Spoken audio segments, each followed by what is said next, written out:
Woodbury, just our own town where everybody knows everybody. Actually, And would have made more sense for you Yeah. to wear this. Why don't you just yeah, wear just have this? to.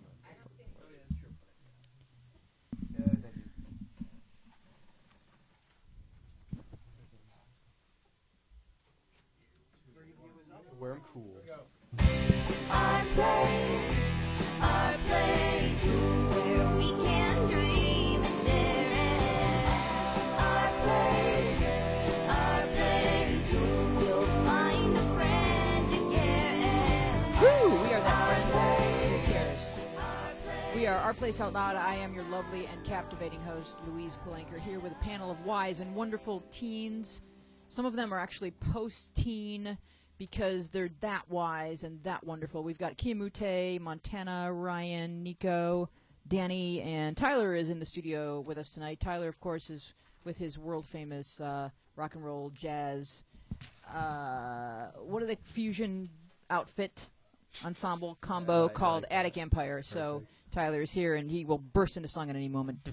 Just watch him go. So does anyone have any announcements, anything exciting or refreshing to share with the class tonight? Of course, Ryan. It's about Jake. Oh, okay. It is? Again, more Jake did good on math things. Oh, Jake did good on math. Jake, in the practice ACT we took on Saturday, Yep. aced the math section. What did he get?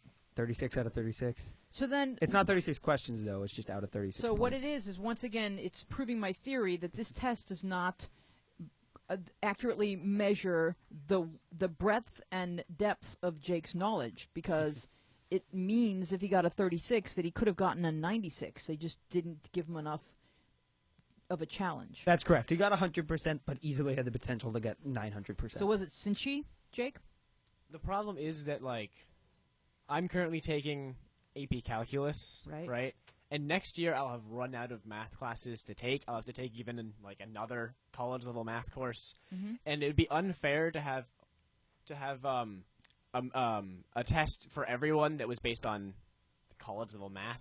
Right. It seems like this is a high school thing. We're supposed to I finished high school math last year, so we should only go up to high school math. So I feel like for me personally, I'm gonna get really well on whatever math test they throw at me. Right. But it's really the other areas where I have to improve because I did not too good on the rest of it. He still did better okay. than me on almost all the other sections. So was it English? What other ACTs did they have? English? They have English, writing, which is kind of like English basically, math and science. And then Jake did better than me than math and science, and then but significantly, and I did slightly better in English. Okay. So just keeping score. Congratulations, Ryan. It's time to celebrate your knowledge and wisdom. Do we have a phone call? Hello? Jake to You test press a button, 0. Justin, and then I talk to people. Hello? Hi. Hi, who's this? Don't hate the awesomeness. Oh, all right. How are you We're doing? not hating. Yep. I'm actually doing really good. I came from therapy like an hour ago, so. And how'd it go? I got 2 new diagnoses from my previous sessions with them. This is exciting. And would you do you feel comfortable talking about it? Yeah, I posted them, and I posted in my profile that people can talk to me about them because I actually have 6 diagnoses and all, which is a lot. They should have that on Facebook where you can check them off and have them in your profile. Yeah. Interests, movies, diagnoses. Sure. Yeah. It'd be helpful. So do you want to talk about what it is, and does it help you have information about yourself and understand yourself better? Is this helpful to you? Yeah, that's why I've been going through a lot of, they've done a lot of tests on me and just testing me for a lot of things to see really, because I'm trying to figure out what's wrong with me so I can really learn how to cope with it. And that's what we were talking about when I went to the hospital. Actually, was mostly coping skills because I have coping skills, but they don't work, and I got a couple new ones. Tonight, I was diagnosed with post-traumatic stress disorder and dissociative identity disorder. Okay, so does this mean that as a small child you weren't dealt with in a loving manner? Yeah, because when I was 6, my parents divorced.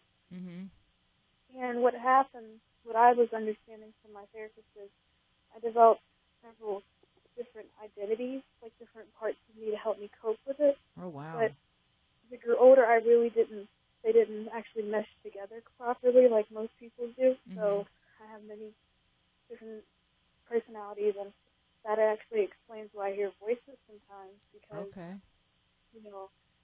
because it helps me cope, because I wasn't really, after that, after I was just 6, and I really didn't get the attention that I really was supposed to have, so my personality has actually helped me cope. And actually, when I heard that, I was like, wow, that's really actually what I have. And it clicked and it made and sense for to me- you.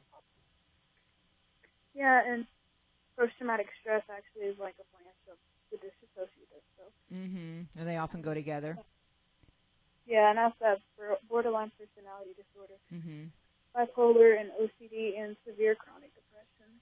All diagnosed. Okay, well, now you're getting the help that you need to understand all of these. Does anyone on the panel have anything to say to Don't Hate? Ryan? I mean, sometimes it seems like for some people, including myself, it can be tough to actually hear a diagnosis about yourself, but it's good that you're taking it in a positive way, as in, like, now I know how I can cope with these issues that I have. Before I didn't know what the issues were, so definitely just, like, keep looking at it from that positive standpoint, because that'll help you. Yeah, and just because you were diagnosed with this at 15 or 16 doesn't mean you're going to always have that diagnosis, too, because a lot of kids are very reactive to their environment. Go ahead, Keo. Yeah, I'm just glad to hear that you sound like you're taking this in a positive way and that you're getting help. You sound better than last I heard from you. Yeah, she really does. Yeah. Nico? What Keo said was completely right, and you acted like this, what was it, last week, 2 weeks ago? Yeah, she called last week, I think. Yeah, last week. You were acting like you really wanted this help, you were really going to work with it, and now you're seeing results. You got diagnosed, and now you can work with it better. This sounds like you're on completely the right track to me. And in terms of, like, your personality in the app, you're so loving and caring and understanding, and you just having a little bit more information about yourself is going to really help you be there for other people when they've got issues. You're going to be able to recognize the signs. When they start talking about a certain type of home life, you're going to be able to say, oh, you know what, I know what you're feeling, and this is what's going on. You don't want to try to diagnose people and everything, but you may want to say, this is symptomatic of something that feels similar to me, and you're going to be okay. And I got through it, and so can you, because that's kind of your personality. Like, above all those other things that you listed, what I still know is that you're extremely loving and caring and a good friend and a good listener and very creative. And did you want to say something, Montana? Basically what everybody else has said. It's really great that you're taking this so well, especially because I know how awful OCD can be. I don't know anything about the other stuff. It sounds awful, but it's just really good, and you should continue getting help, and you're a good person. You're awesome. Thank you You're so much awesome. for calling in. Listen to the rest of the show. It's going to be the best show ever. And because it started off with you, and we love that. So we will see you in the app at Our Place. We are Our Place Out Loud, 888-531-7171. And Kate writes, I've been acting really naughty in school, so I need to go to a psychologist. My school called my mom, and she said, okay. She told me they just going to calm me down. I never been there before. What are they going to talk about with me? Please help. What are they really going to talk about? I'm kind of worried. Thanks. Anyone here get in trouble and have to go down to the office, or, you know, your mom gets that call where it's like, oh, something's up with Ryan. He needs to go see the psychiatrist. Go ahead, Ryan. Well, I never had to see a psychiatrist for my particular school issues. All right. But they definitely have, like, called my parents when I was younger and be like, you know, your kid, he talks too much. And like, yeah, we know that. I was going to call your mom about that exact same issue. You see, but she's gotten that call so many times, it wouldn't come as a surprise to her. But just from experience of going to different psychologists and therapists and being in a lot of different psychological treatments and the tons of different things, chances are you're like the first time you're probably just going to walk in and they're going to be like, hey, I'm so-and-so, and they're just going to get to know you a little bit. Like the first time you really don't get a lot done except get to know the person and get more comfortable around them. And then the second time in the whole process after that will probably just be them kind of just talking to you and trying to understand why it is that you struggle with whatever it is you struggle with. And they're like, a lot of people have this fear that psychologists are like, or therapists are this person who is supposed to like be mad at you for the issues you have and scold you in the proper way. But their goal is to help you handle it in the proper way, and they're totally like on your side. Yeah, when you're at the point here where you're going to the psychologist, this is past the point where you're naughty and you're being punished. There's nothing about a psychologist or a psychiatrist that has to do with punishment. This is the part where they're trying to figure out why you act out. So This isn't anybody making you be the bad guy. Because, like, if you're a naughty kid and you've been getting in trouble most of your life, you pretty much think that everything means you're in trouble. But the good news is the psychologist is actually the person who doesn't care about punishing you, just wants to figure out why is this particular child acting out, what's going on, what kind of attention is he or she attempting to gain that isn't, needs are not being met in other areas. So it's really more just talking to you and trying to figure out who you are and why you behave the way you do. Montana?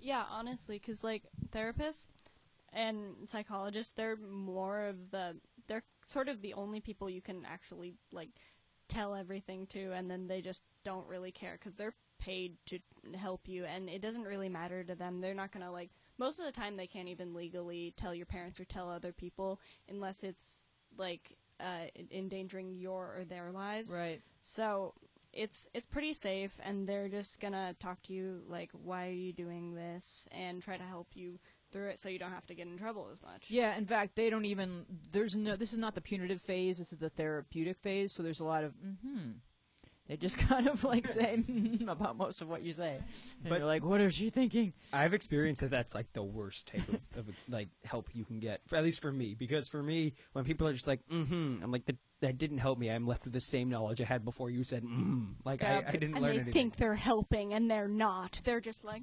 yes. But what they do do- you think about it? Well, and how does that make you feel? I don't know, you tell me. But sometimes, like, they study you so much. I had a psychologist before I went off to boarding school, and I was exhausted, and I fell asleep. He didn't wake me up. He just studied me sleeping. Not in a creepy way, but in a, like, this is interesting. Do we have any evidence that he wasn't sleeping? He was an old guy. He probably was sleeping He while was I like, was the awake. kid's sleeping, I'm going to get a nap in. But seriously, like, I mean, it was just Break like, time. I could have done that on my own. So I feel like either he's conducting some study and I'm working for him, letting him guess. study me, or I don't know what it was, but he just let me sleep through the rest of the meeting. That is bizarre. Do we have a phone call, Justin? Yeah. Let's see who it is. Hello, who's there? It's Mrs. Jordan Christopher. Hello, Yes. yes. I followed you on Instagram. I just want you to know that. Ding, ding. We You have a winner. did. Did you want to talk about going to see a psychologist, or did you want to say hello to Tyler, who's a famous singer from the rock jazz fusion band Attic Empire? That looks like Macklemore. I think I'll do both. Really? Hey, Tyler, where can they find your music on the YouTubes? On the YouTubes, youtube.com/Attic Empire. Nice. Interesting the way you put that together. Thanks. All right. Have you gotten in trouble at school? Have you been to see a psychologist? I've gotten in trouble with my parents for things that go on during school, like grades, and they had me tested for ADD, so that might be what the person's going to a psychologist for, to be tested for ADD. Mm-hmm. Yeah, it's Well- true. They might actually try and diagnose the kid, but that isn't painful or punitive at all either. It's just them kind of asking you certain questions. Do you sometimes this? Do you sometimes that? And then they might call your mom and say, your kid. Maybe the reason that your kid acts out is because he or she has ADD. So that because what you're looking for really are explanations. Like what I say to kids that have been given a diagnosis is it's not an excuse. It's an explanation. You still have to work really hard to overcome it, to work with it, to learn how to be a better person, even though you've been given this, because every single person in this room has some diagnosis. I'm convinced of it. So knowing what your diagnosis is, like you have ADD, like I probably have ADD and OCD, and I probably have those things. So it's just a matter of, ADD. you do have it? I don't. You don't? But No. do you, what do you have? Do you have, Social anxiety and mild depression. all right, so yeah, see, so do you believe my theory? Like, if you get on the bus tomorrow morning, you look around the bus, like every kid on that bus has something. They're either dyslexic, or they're a little bit nervous, or they have some anxiety issues, or they get scared at night, or they don't like being alone, or they don't like crowds, or, you don't always have to give it some fancy title, but it's some issue, like, I have to touch every brick with my left foot, I mean, is that superstition, or is that OCD, or is that normal? Like, we're all people. Like, there's a reason why we have these things. We cope in different ways with our childhood or with being alive or whatever, but we're all here on the planet together, and and once you realize that, like, oh, it's not just me, like, it's not just that me, I'm different and no one's going to understand me. Like, once you realize, like, that, everybody has something, then I think it makes life a lot easier. And it also makes you more tolerant of people. Like, this person's acting a little bit weird. She's not making eye contact. Well, maybe she's a little bit Asperger's. Okay, that's cool. I like those people. They're interesting. So, is your mom understanding when she learns, what you're dealing with, or is she helpful, Mrs. Colfer? She kind of understands, but then she questions why. And I try to explain to her, and she still questions. I don't think she really understands it.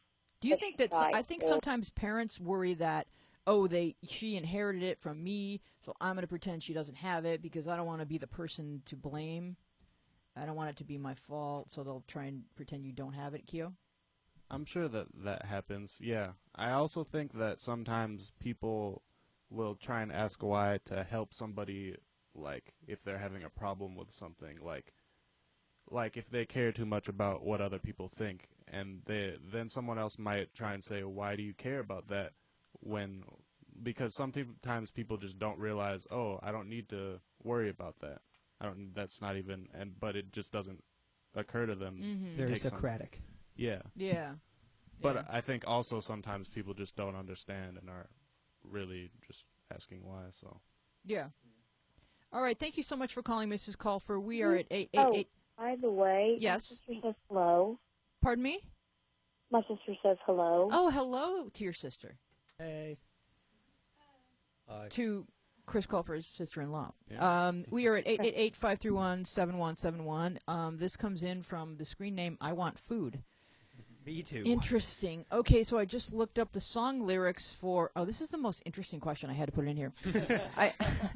I just looked up the song lyrics for I Just Had Sex on my school iPad, and now they're going to see that I did something bad because the iPad took it the wrong way and thought I was talking about sex, so it was blocked. I'm super scared now because I wasn't trying to do anything bad. It was just a funny song by The Lonely Island that my friend told me to listen to. I'm so scared that on Tuesday when school starts that they're going to call me to the office. Please help me. I'm so scared. All right, so who can relate to this kind of Googling accident? Oh, the hands are flying up. Go ahead, Nico. I got school laptops, so I have pretty much the same experience that she's probably having with the school iPads. I said this before the show. I thought school iPads was kind of a weird thing. Yeah, but anyway, it's probably the same thing with mine.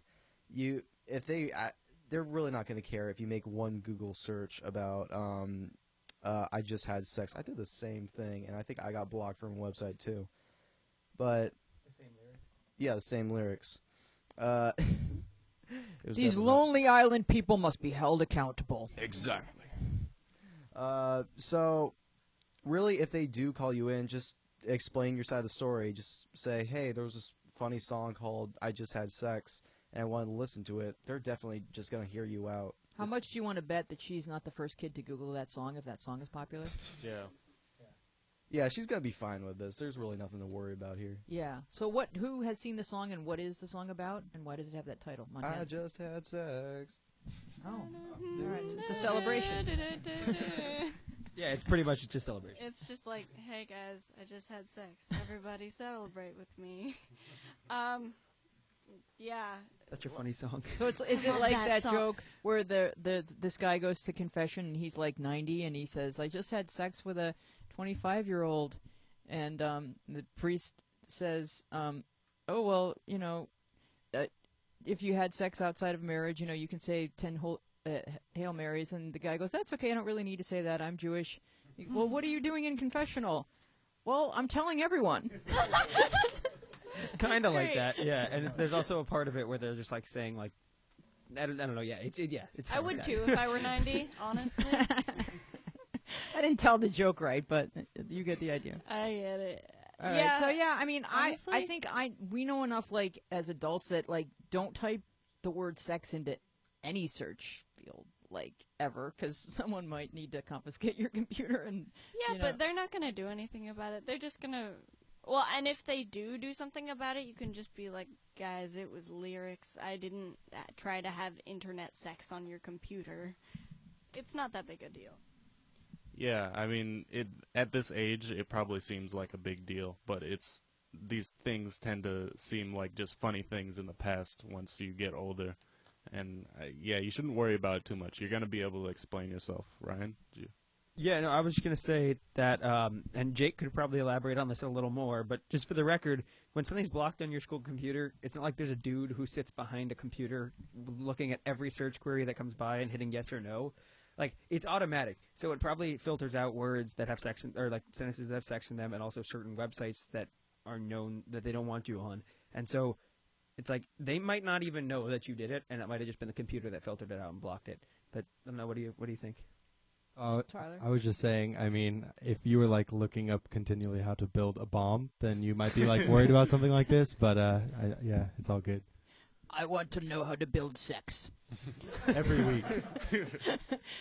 Jakey? Camera. Okay. Yeah, iPrism. That's a story for later. When it comes to technical standpoint, they block everything in advance with some kind of filter. They just blocked every single website with the word sex on it. It's a pretty good move for a school. They block it in advance. They can see all of your search history probably if they look. No one wants to do that. The IT guy, they probably block everything and they go, okay, I'm done. I can just sit in a room sitting next to a computer and they'll pay me for a very long time because I made this thing work, right? If you are repeatedly like bad student and you're messing around and laughing in class, looking at YouTube videos, and they can't catch you, they'll look at your stuff. If they have no need to, they won't. They have to actually go and look for it instead of it. You know what's interesting while you're talking, Jake, is that the kids who never get in trouble are the kids who freak out the most when they're remotely close to trouble. Go ahead, Yulia. There's also sites that like you can go to. I forgot what they're called, but you can go on the site and then you can search within the site and you can go anywhere you want. I forgot what they're called. Montana knows what this is called. What did I teach you, Montana?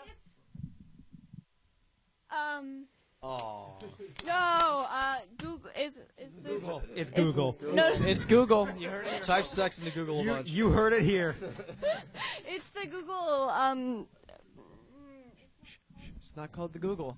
Or the Google. I know the extension. It's Google _ something, but I don't know what that is, and I don't know what I you're only have talking a about. nickname. Jake, give her some help. Let's get this going. Okay, they're called proxies, Yeah. where you connect to the website, and the website connects to the website you want to go to.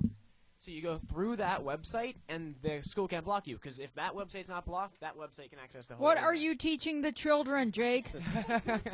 Oh no! It was Google Incognito, but like. So what I'm saying, That's not gonna, Absolutely not. So what I'm That's saying not gonna is, get you past like if blocks you or did, whatever. if you went through like a proxy, then yes, and maybe you'll get in trouble because you actually went to the destination you wanted to go to. Mm-hmm. But I think just because you search something, I think you'll be fine. Yeah, and I think if you explain that it's a silly song, and I know, especially if you're really contrite and you say, I know I made a mistake, I shouldn't have typed the word sex, I'm sorry, you're fine, Montana. Plus, if you show them the song, they'll just laugh and be like, "Yeah, I would have done that too." Don't It show is a them the good song. song. That's It's a good song. not in your best It's interest. not a bad. If they say, I'd like to see the song, then you can show it to them. Don't just be like, they would hey, laugh. here's the song. You want to laugh at it with me? They would Bad laugh. Hey, principal, what's going on? I heard this really funny song. Let me tell you.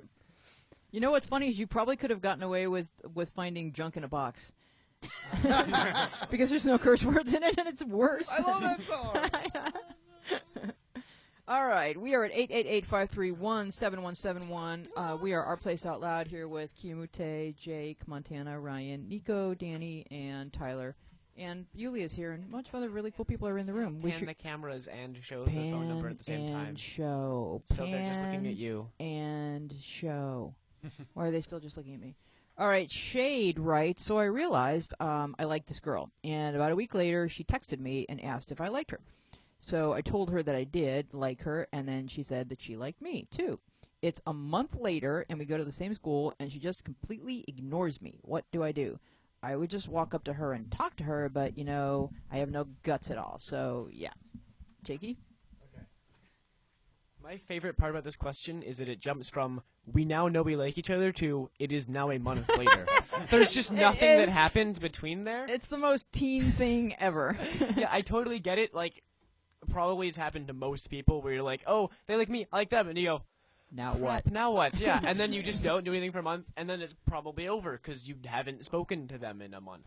When you like each other, you have to kind of do things. That's You have the to point try. of liking each other. Yeah. Yeah, it's like, yes, you've established something key, but now one of you has to be brave, because it was already really brave to say that you like the person. So why can't they do the next thing? What do you think is the block, Montana? I think she probably just forgot that he liked her. No, and we then she- don't. We do not forget that. Moving on. It is not a female no, thing at all. No, well, I've done it before, where you kind You're a of special case, Montana. you kind of just forget because they did, and then just like, oh, they probably don't like me because they don't talk to me anymore. So like, You what's remember the what point? Howard said before the show about someone needs us? He also said female perspective. I have never forgotten liking a guy. I don't know what kind of female you are. Nico? That's brutal. I got it. All right, so bro. No, but seriously, this guy. I want to give some bro advice right now, but first of all, you really do need to have some guts when you do it. And it's not that hard. You stand up straight. You walk right up to her, not when she's with her friends or anything, because then you gotta go through. Hey, can I talk to you alone? And then you look like a nerd in front of everyone. You get her while she's alone, and you're like, hi. Like, you really just, a relationship is effort. You gotta put effort on both sides, and that's to start it too. So, bro, you gotta walk up to her. You gotta be like, girl, what's up? You got to man up. Grab some za. Yeah, I really am weird about the phrase man up, but you know what? Yeah, you really gotta man up in this Boy up. situation. Or guy up. You gotta guy up, bro. So, I mean, I guess I understand it from Montana's point of view. If she had a crush on like 3 or 4 different boys or whatever, and like in the month some other guy got her attention, it doesn't mean that she couldn't still like you, but you do have to start communicating, because the whole texting thing, it really is. I mean, it used to be notes were passed, or placed in someone's textbook or whatever, like establishing the mutual like, but then you were left with two people that were afraid to speak. So texting is just the current version of notes, but you still have to bridge that gap of actual face-to-face communication. Ryan?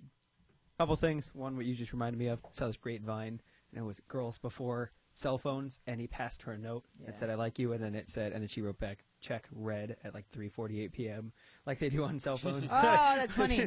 But that wasn't the point of what I was going to say. No, I love it, though. The That's point great. of what I was going to say is just pretty much what Nico said is you said it yourself. Like, I have no guts. Okay, you got to get them. You just got to walk up to her and be like, bro. be alpha bro, But- in the words of Nico. But and it's not easy. You just No, and it's you- not easy. It's the one time. It's one of the few times in life that you kind of just need to be impulsive.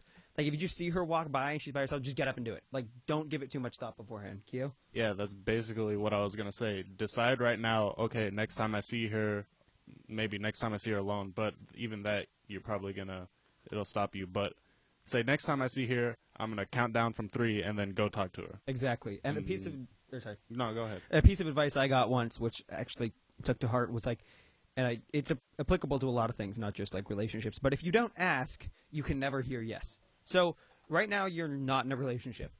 If she says no, you'll still not be in a relationship. Nothing can get worse. But if you don't ask, she can't say yes. So it's kind of like, I do that for interviews and stuff too. Like, if I don't ask, I can't interview The them. only way for it to get better is for you to actually do it. Exactly. So what Howard just wrote is, if you don't ask, no is always the answer. Yeah. Exactly. There we go. Nico? And also, at this point, it's probably already too late, honestly. I don't think so. Don't say that. A month. Try. Look, if she found him attractive a month ago, she still finds him attractive. It's just they've gotten into the habit of not speaking to each other and not going past that initial attraction. It Well, I doesn't mean, mean that she's married. If what you said was like 3 or 4 boys she already finds cute, the chances are one of them's going to be with them already. They're not married. Everyone's still growing up together. This is a group of kids growing up together. All is possible, Tyler. Well, even if it's too late, then my name's not Tyler, by the way. It's Q. Well, but I was looking No, at no, Tyler no. when I I was said just his name. saying that for And listeners. then he lateraled the ball to you. Yeah. For even if it is too late, I still suggest going and doing it, because it's good experience and it's like good putting yourself out there. I mean, you don't know that it's too late, so don't assume that it's too late. Any practice of talking to someone that you find romantically attractive is good work, good practice for your heart and your mind. Tyler? Yeah, I don't know if you've even like put some thought into that she could be thinking the same exact thing that you are, because a lot of times like that's probably the answer. Yeah. Mm-hmm. Like she could be just as nervous as you, or she doesn't know what to say, and Yeah, and if you're both shy, you're probably like a really good match because you're not one isn't going to overpower the other. Like you're both like really cool, nice people. All right, moving on to the next question. This one comes in from JI889. I have been dating this girl since Christmas break, and prom is coming up in a few months. What is a good way to ask her to prom? We are both seniors, and we both do track for my school. Now, I don't know that this happened when I was a kid, but it seems like lately that the way that guys ask girls to prom has gotten increasingly competitive. Yeah. It's like almost like a contact sport. So I was going to throw to you guys for ideas because I'm out.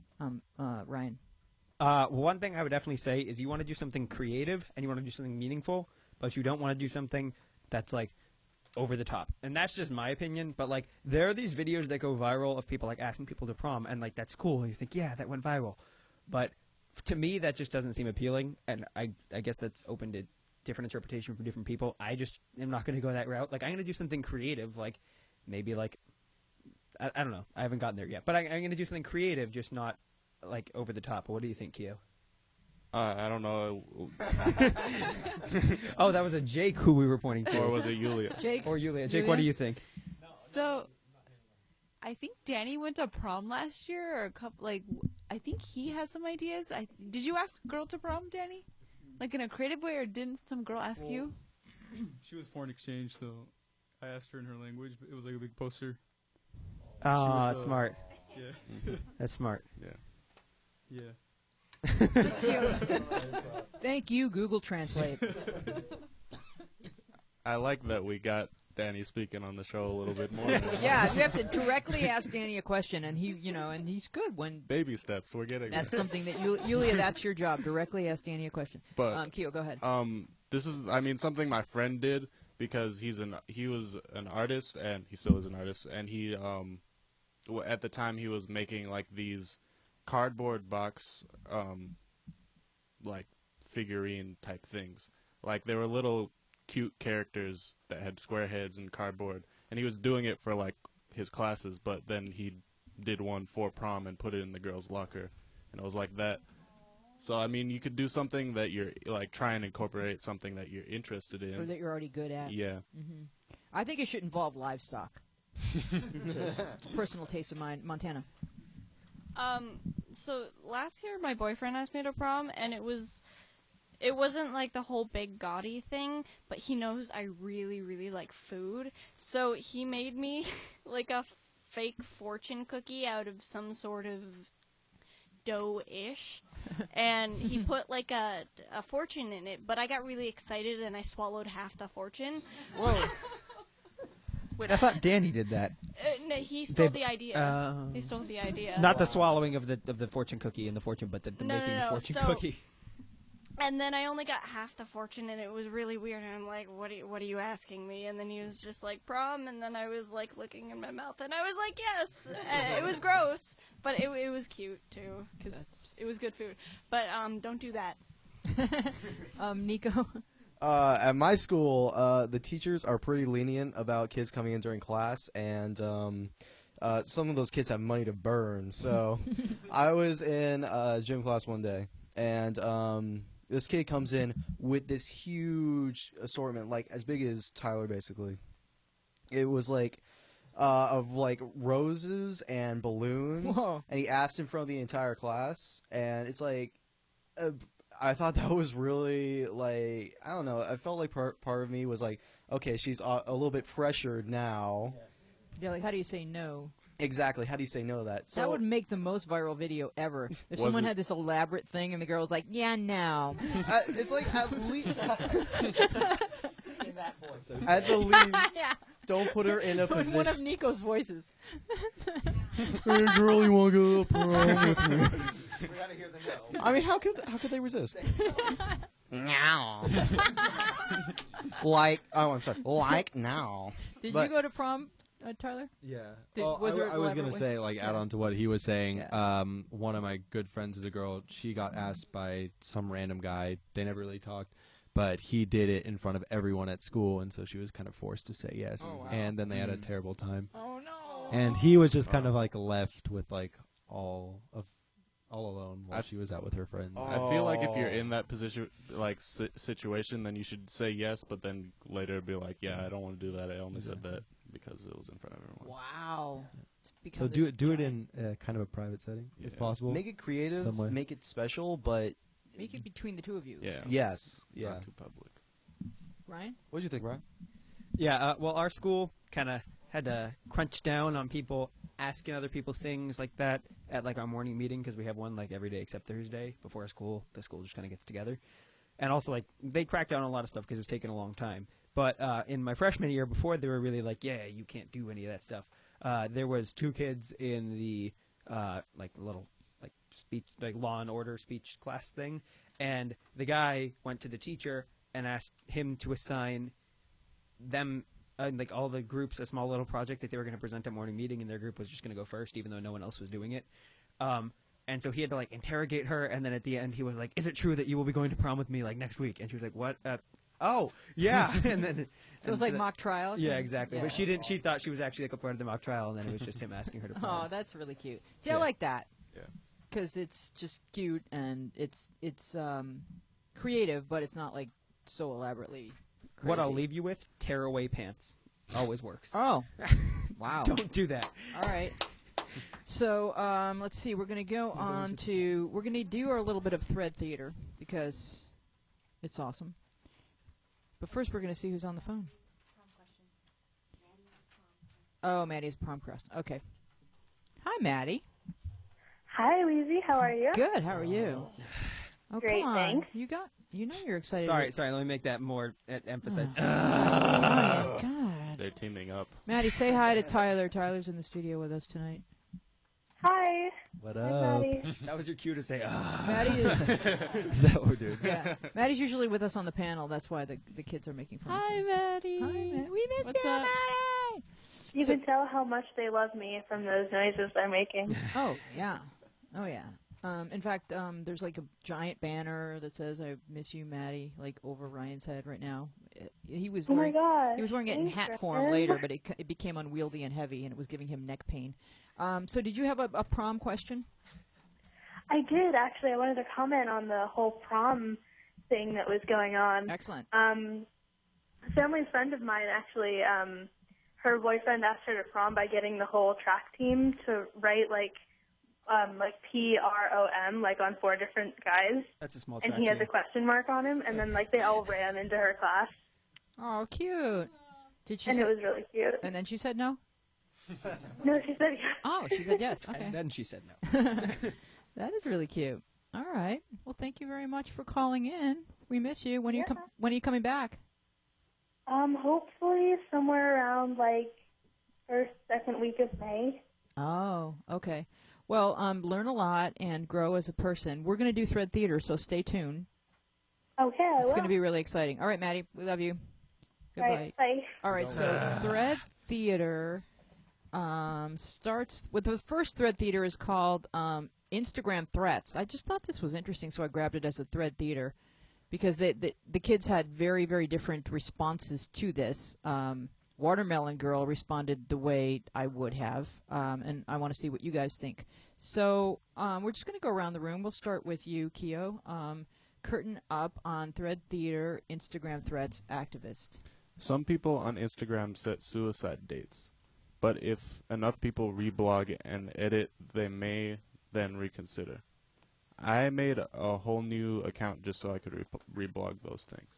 Wolfiedom, That's so awesome. activist. You're right about what you do in real life is different from the app. And as far as I know, you don't have an Instagram, right? But a lot of these people vent, and Instagram posts are a way they express themselves. People get each other's kicks in IG and talk and find support. Many people do this. What makes me even more sick is that there's a picture going around Instagram. It's in black and white, and it says, "Hit like if you want me to kill myself." And I've seen some people who posted that and got 35 likes. It's disgusting. I think it's wrong. But some people do reconsider it. Sometimes people only ask for 50 reblogs and get more than 80. It means a lot to some people, and they can help, even though it's just reblogs on an app. Like someone smiling and telling you good morning nicely can make you happy. Watermelon Girl. Now, I find that absolutely sickening. Honestly, I wouldn't support these accounts. I would report and block them. These people are just looking for attention. Just like here on our place, suicide threats are extremely dangerous since people can't help. Think of it this way. You're contemplating suicide. What's going to get you to want to live? 20 likes on your suicide threat post or legitimate help from someone in real life? I cannot fathom anybody wanting to end their life, having their mind changed by people liking their posts on Instagram. It's just ridiculous. Regardless, I'm not those people, so I don't know, but I think it's sick and a disgrace to anyone who seriously contemplates suicide. I would suggest you steer clear from those accounts, but what you do off the app is out of our control. Jenny. I agree with Bree. Those posts are simply attention-seeking, and anyone who reblogs them is encouraging others to use suicide threats as a way to get compliments and Instagram followers. No one who genuinely feels they are about to commit suicide would change their mind just because they got a certain amount of likes. If you want to make a difference to people, start doing random acts of kindness project or something. Get some positive reflect. Gaga one. Yeah, to be honest, if you have evidence like a project or a charity organization, then we will do our best to help, but then there's the risky, you see. She's Irish, so that's what that is. So I think I posted those a little bit out of order. I think activist was in a little bit out of order. Sorry about that. But generally speaking, the trends that will take off on social networks are they don't stop amazing me, not in a good way, because kids going through adolescence are in this constant need for positive attention, and sometimes the only way that they know how to get that is by doing something that severe. Do you think that those kids are actually suicidal, or do you think that they're just trying to get the attention that they crave? Ryan? I think that they definitely could be suicidal. I think it's one of those things where I can't really judge from behind a screen what someone else is really feeling. Mm-hmm. My first instinct is like, yeah, that they're not suicidal, but who knows really. If I had to guess, I'd say that they're probably feeling bad and have low self-esteem or feeling nervous or think that people don't like them. So they're like feeling bad, but not at the same level as like suicidal. I always think about things like this when I see posts similar to this, and I'm like, I weigh them out. I'm like, if it really does mean something to the person and I don't do it, that could have a big detriment. But at the same time, if it doesn't and I do reblog it, that has like little to no effect. So like I usually will reblog it just in case, but also because I have anxiety, I always have to do things that are like that play it safe and stuff like that. I also, but I like the idea of having a new account for it. And then one last thought. I saw a post a while back, and I was just looking for it on my phone a while ago, but I couldn't find it. And it's just kind of about suicide. But it was just this post about like people who are going to commit suicide, and I'm going to totally botch this, but it was like do something epic, right? Like you're not worried about what happens with your life at this point. Do something epic, do something risky, but change the world for better. You know what I mean? Like I botched that, but like it's kind of like if you're going to do something as extreme as suicide, do something extreme that's like helpful. But do you think that people who are going to commit suicide are thinking rationally or are careful planners, or are they just consumed with their own sorrow? No, I'm not saying that it's easy to do. I'm just throwing it out there because I thought it was kind of interesting. But Montana, what are you thinking? I forgot what I was thinking. I'm sorry. Nico, what are you thinking? Oh, I remember. You want to say it right now, or? All right. Yeah, basically, I think they're sort of confused about whether or not they really are serious about this suicide thing, because I think they have very low self-esteem, so they don't trust themselves, so they need to turn to somewhere, obviously being social media, not always the most, like, valid source of feedback, but they need someone and something to tell them what is right. And because we're all like so addicted to Instagram, that just happens to be it. And so, I mean, I would take these seriously if I knew them in real life, but I'm not gonna go and like every suicide post. That's just like kind of enabling them. Nico. Honestly, Ryan, you summed up my point really like how I said it out there. In my head, I really know that these people are seeking attention. Like when she said on here that you don't change your mind about killing yourself when you get 50 reblogs. That's yeah, honestly, it just makes me kind of God dang words. It's a high, but how long does that high last?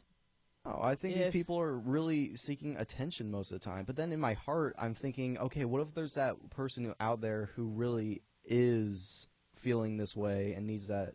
All I have to say, if you do find people like this, is don't reblog their stuff. Just give them the number to the suicide hotline, and if they keep reblogging it, well, you tried. There's nothing really else you can do. I mean, what do you think, Kia?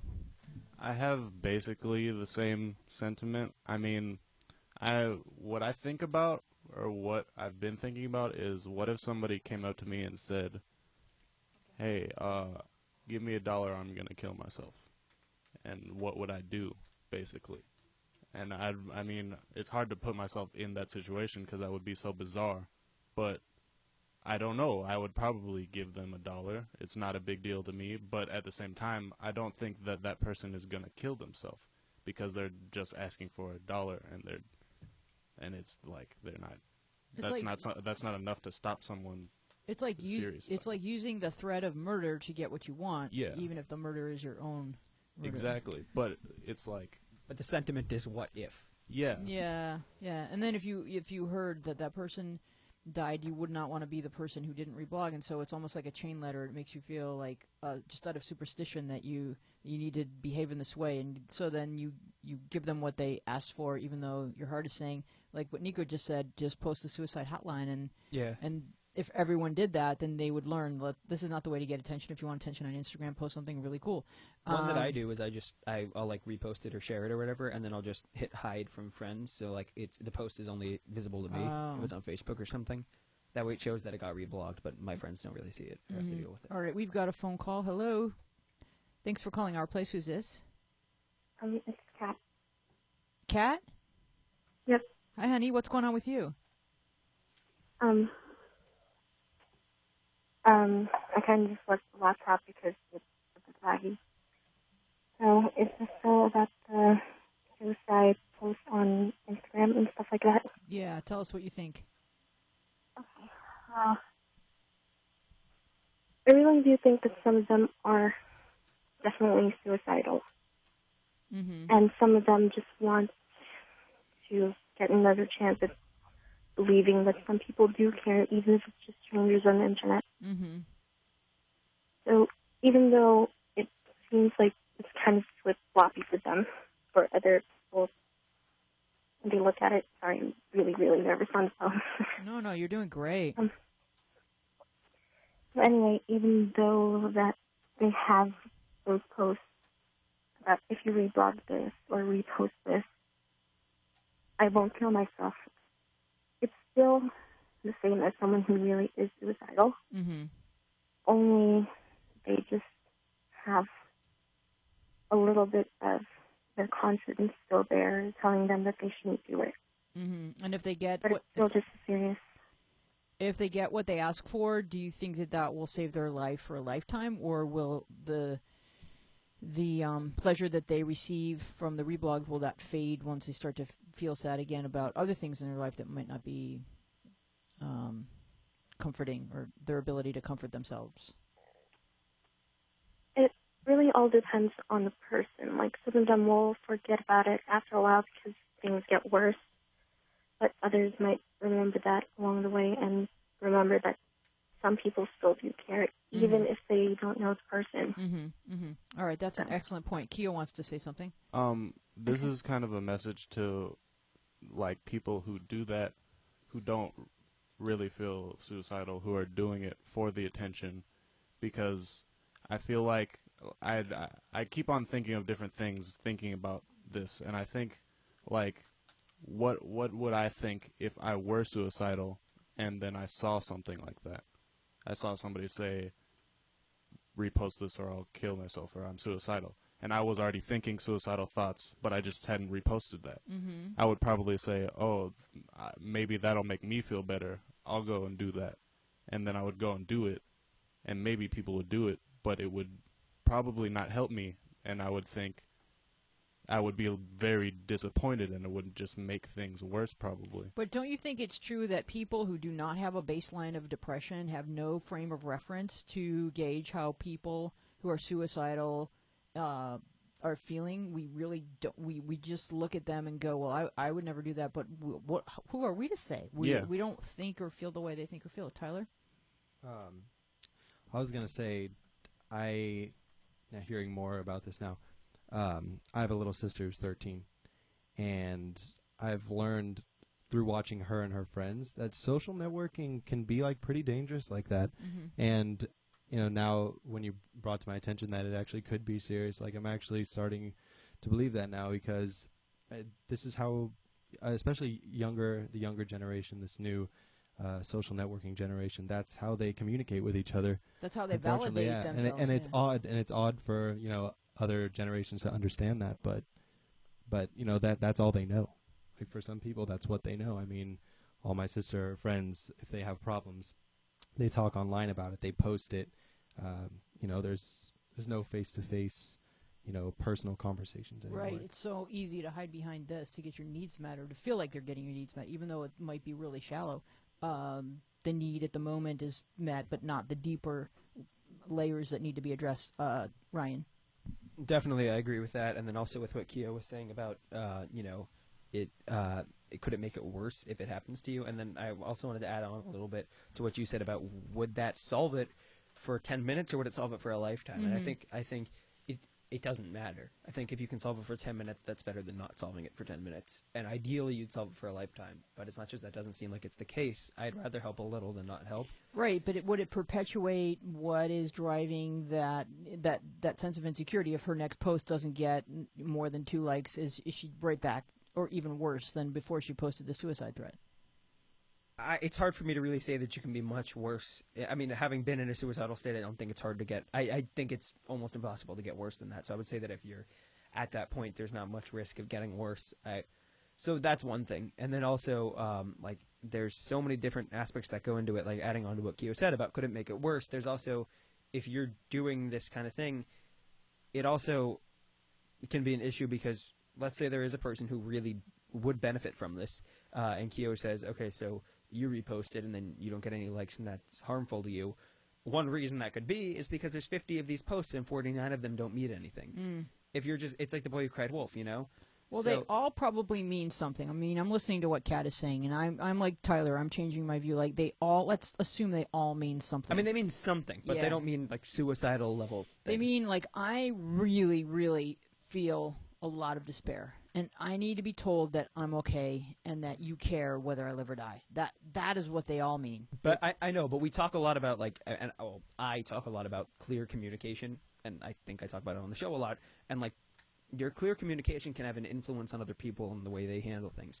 Your lack of clear communication saying that I will kill myself if I don't get 50 likes really is detrimental to other people if it will help them when they repost it. Because if you say, I'm insecure like this to show me you care about me, that doesn't hurt anyone who says, like, I'm suicidal like this and I won't kill myself. But when you put yourself on a level that you're not on, it devalidates and invalidates people who are actually are on that level. Well, what we say at our place, because we just simply don't allow suicide threats because of a lot of these reasons, but what we say is if you need love, ask for love.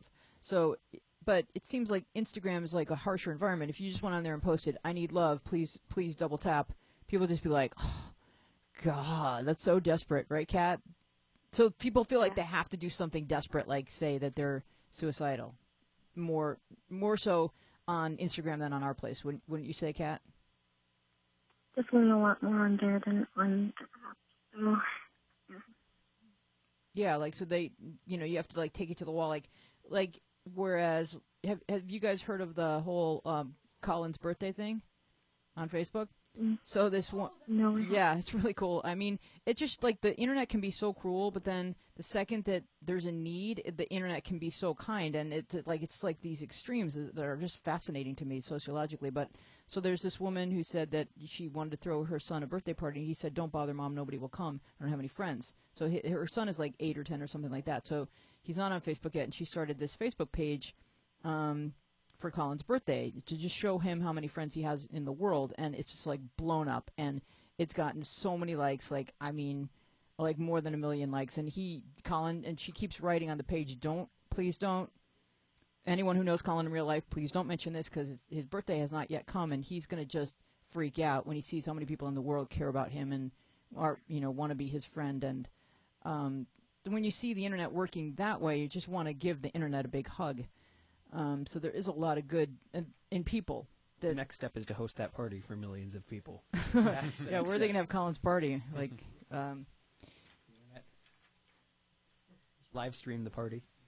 Okay, so we're going to move on to a new question. Thank you so much for calling, Kat. We really do appreciate your participation in that thread. I think it's an important conversation that we will continue. If this trend, if you guys see on Instagram this trend is perpetuating, we'll talk about it once again. We have another thread theater, and it's called Oh Baby. Let's start with you, Ryan, playing the part of Jules. Okay. All right. Jules. Does anyone have or used to have a newborn baby, brother or sister? My mom is pregnant. I'm excited but scared. What should I look forward to? I'm kind of upset because when the baby is 10, I'll be 22. Help? Kenna? Nico? Well, there's no reason to be upset. There's nothing you can do to change the fact that your mom is pregnant. You can't exactly return your brother or sister at Walmart. If you could, I'd have 2 fewer family members. Am I right, guys? But believe me, newborn babies are so adorably cute. I know. I have 3 younger siblings. And they stay cute until 5 or 6, but by 7 they start to get on your nerves. Wait. I'd have 2 fewer family members, but she has 3 younger siblings. I think there's a little favoritism. Well, nobody said that she was going to score the same as Jake on the math ACT. But, Tyler, would you read the part of Jenny? Congratulations. I'm 14 years older than my youngest brother. Why is a big age gap upsetting? Instead of being rivals for attention and always being compared to each other, the negative aspects of close age gaps, you get to be this really cool older sister who can take them to the cinema and help them with their homework. You get to be an adult in their life who they can talk to if they can't talk to their parents. I think that's a really awesome position to be in. Your life is going to change, yes, but your brother or sister is going to love you so much. Be the best influence you can be. Ryan? Yeah, like I have a cousin, and she's the youngest on my mom's side of the family, and her older sister is the oldest kid on my mom's side of the family. And the younger sister just wants her older sister to like take her everywhere, like to her therapy, to her physical therapy, to school, whatever it may be, because she can talk to anything about that sister and not be parented, but at the same time have an adult in her life who can share information with her. Yeah. So it's awesome. It's a really uncomplicated relationship that's just pure love. Kyo? Yeah, having an age gap is really cool, actually. I have 4 brothers, and 2 of them I grew up with. The one that's closest in age to me, we fought constantly, and we really didn't get along. And then the one that's older than that, I get along with better. I got in a few fights with him, but a lot less. And then I have a half-brother that's even older than that, and he's like the closest out of all of them to me now, mostly because I didn't grow up with him. Mm-hmm. So when I did get to see him, I was really excited, and I really looked forward to it. But it's awesome having like that older sibling that you really look up to, and that you can actually give this little sibling like advice and like tell them good things. Like you know what you're saying by the time that they're the age that they're asking for help. You know? So. And you've got a little brother and sister type, right? Yeah, I was gonna say my little brother's 12 years younger than me, and it's awesome. Like we never fight. We wouldn't have anything to fight about. But yeah, it's cool because I've been there, and now I'm at the age where I'm mature enough to say, you know, I know how to talk to him as a child. Yeah. This is a lamp. He's great. I take him out to sushi and stuff. Let's start calling things like the movies the cinema instead of the movies. The cinema. Really good. Or go avoid the cinema. Exactly. Did you have something, Nico? Not just offensive British stereotypes, but I have a little brother who's like 5-year age difference. And what Kyo said, we fight a lot. Sometimes you think the only solution to your problems with your brother at that like age gap is a small puddle to dip their head in. But a lot of the time it feels like there's no other option but to fight. Like you either have to completely not be around them or you have to be with them but fighting. Yeah, we've gotten some pretty intense fights. Even though he's like 5 years younger than me, he still kicked my butt. Just maybe that's about 300 people right now. All right. But the moments we do spend together that are calm and quiet and we actually enjoy each other's company, those make everything worth it. Wow. And with a longer age gap, it's probably just going to be more of the good stuff. So, Montana, you want to wrap it up with it? I have no siblings. Oh. I have no idea what you're talking about. I always wanted a brother and sister, though, but I got a dog. Well, you have us. And a cat, and you guys. You have us. Do you ever fight with your cat? We are. Actually, one Cat time fight. he gave me a really bad infection. Oh, it's on. All right. We are Our Place Out Loud, and we will see you next week. I Thanks tried for to being with us. massage him. Bye-bye. That's what's up. Hoping, reaching, wishing I could find my way